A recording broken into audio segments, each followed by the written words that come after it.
بسم الله الرحمن الرحيم عن أبي هريرة رضي الله تعالى عنه قال قال رسول الله صلى الله تعالى عليه وسلم لا عدوى ولا صفر الحدیث رواہ البخاری۔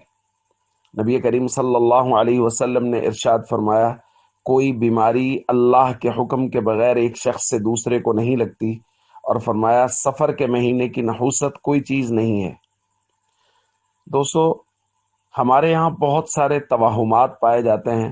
ہمارے معاشرے میں بہت سارے لوگوں نے بہت سارے مہینوں کو سوگ کا، نحوست والا مہینہ قرار دے رکھا ہے، جس کے اندر خوشی کرنا، شادیاں کرنا، یہ ساری چیزیں لوگ اپنے طور پہ معیوب سمجھتے ہیں یا ان کو اچھا نہیں سمجھتے۔ ہمارے آقا حضرت محمد کریم صلی اللہ علیہ وسلم نے ان تمام تر چیزوں کا رد فرمایا اور ہر موقع پر ہماری رہنمائی فرمائی ہے۔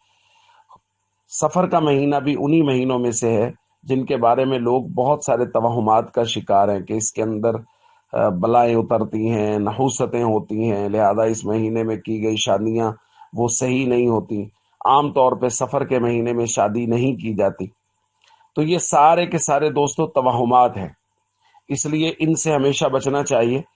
کسی بھی مہینے میں، کسی بھی دن میں کوئی نحوست نہیں ہے۔ نبی کریم صلی اللہ علیہ وسلم کی واضح نصوص موجود ہیں کہ حضور علیہ الصلوۃ والسلام نے فرمایا کسی چیز میں کوئی نحوست نہیں ہوتی، اور سفر کا تو حضور علیہ الصلوۃ والسلام نے خاص طور پہ ذکر کیا، کیونکہ یہ زمانہ جاہلیت کی ایک بات تھی جو لوگوں کے ذہن میں تھی کہ جی سفر میں بڑی نحوست ہوتی ہے سفر کے مہینے میں۔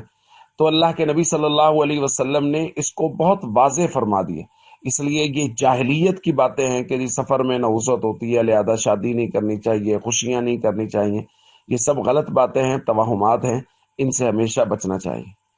السلام علیکم ورحمۃ اللہ وبرکاتہ۔